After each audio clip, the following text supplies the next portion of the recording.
Innovating Education Learning World in association with WISE, an initiative of Qatar Foundation. Welcome to Learning World this week from Beirut. Moving to another country is always a challenge. For refugees trying to adapt to an entirely new culture, it can be really difficult, especially when it comes to education. Schools can ease the transition by helping new arrivals find their feet and by encouraging tolerance in the host community. Around 25% of Sweden's citizens were born in other countries. In one community, Rinkeby near Stockholm, the figure rises to an incredible 90%. Its school has become a model of integration with students of 70 nationalities achieving a high level of academic success. Let's find out more in this report. Many of the children in this school come from multinational, multicultural backgrounds. Mariam's parents were born in Morocco. I like to live here in Sweden because I appreciate that I can live here. Because Swedish is a really good country. Yeah, you live so free here in Sweden. It's not like in Morocco and other Muslim countries. Nashwan arrived from Iraq in 2002. I can talk Swedish perfectly. So the teachers learned me how to speak. But the first year, I didn't talk anything. I was quiet. The head teacher arrived here from Finland 20 years ago when the authorities were planning to close the school.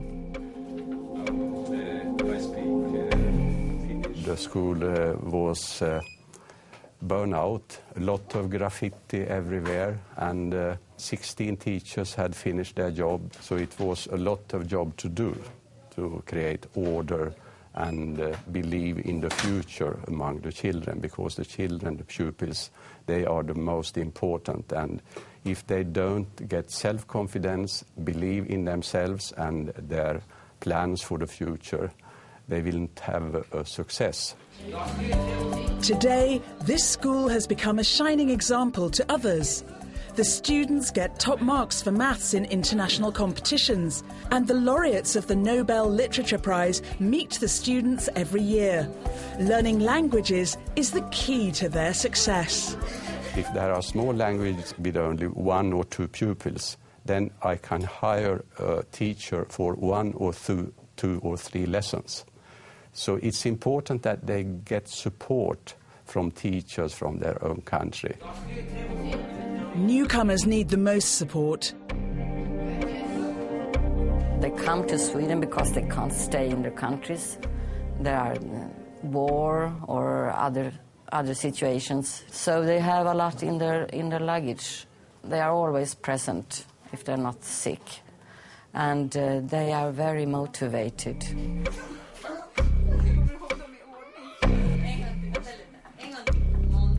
For the hundreds of young people from North Korea studying in South Korea, the journey may be short, but the cultural divide is vast. When they arrive, some have never used a computer or mobile phone.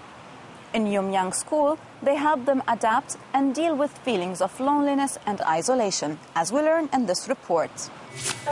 This girl grew up in North Korea, but now she's defected to the south, and today she's learning how to live in this strange new modern world. When she first arrived in South Korea, she didn't know what a computer was, or an ATM, or a mobile phone. Many of her compatriots are barely literate.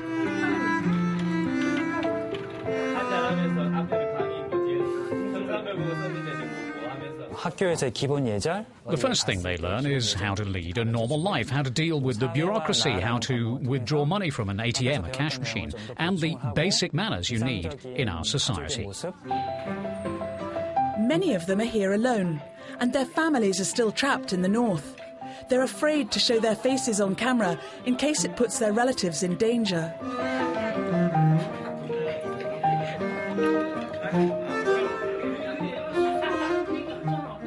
My students get their teachers' knowledge, but they also learn how to enjoy a good life, and this is education for us. They're like brothers and sisters. They teach them how to live, how to think freely, and of course, how to expand their intelligence.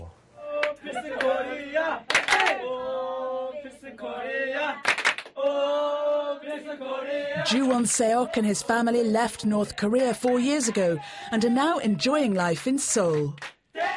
After leaving North Korea, I lived in Beijing for a few months, also Myanmar and Thailand. So I saw all kinds of things that we don't have in our country. Roads full of cars and skyscrapers, shops, food. But I feel lucky my journey was easier than my friends.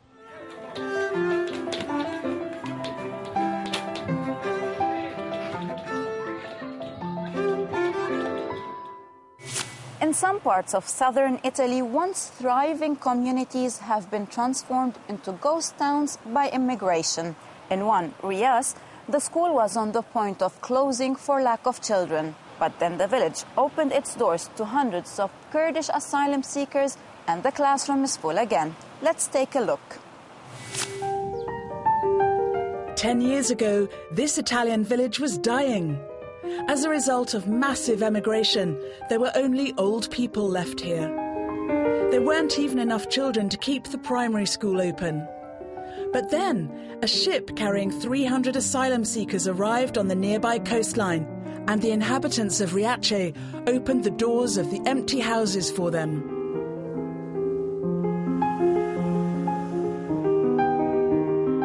For me and the whole community, it was like someone knocking at the front door of our house. We could have said, not interested, go back where you came from. But instead, we opened our doors. Our only question was, why?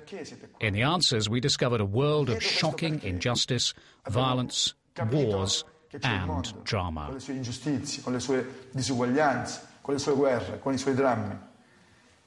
E questo ha scosso le nostre coscienze. The primary school now has 36 pupils, 24 of them from abroad.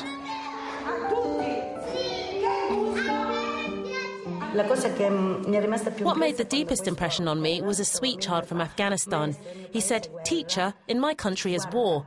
He lifted his shirt and said, "Look, bomb," showing a scar on his stomach. I felt really shocked. My name's Miriam, I'm from Afghanistan. My name's Sir, I'm from Afghanistan. My name is Anne, I'm from Ethiopia. My name is Fer, I'm from Ethiopia. My name is Amita, I come from Afghanistan. My name is Nashimi, I'm from Lebanon. They are only now halfway through the year getting used to the school and its rules. Of course, they are children and they need time, but these children have more problems.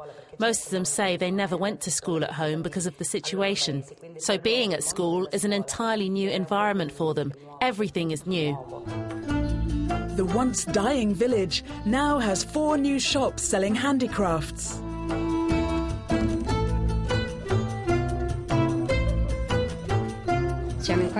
This is the embroidery workshop. 4 of us work here. Me, Katerina, I was born here in Riace. Helen and Salam are both from Eritrea, and Mary's from Afghanistan.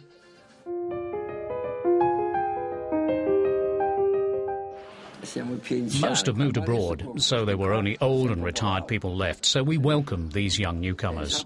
They're really good people, and they've changed our lives.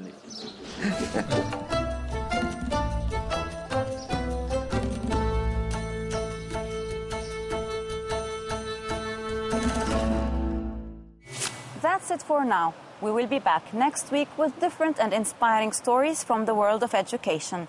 And remember, you can find all our episodes on our website.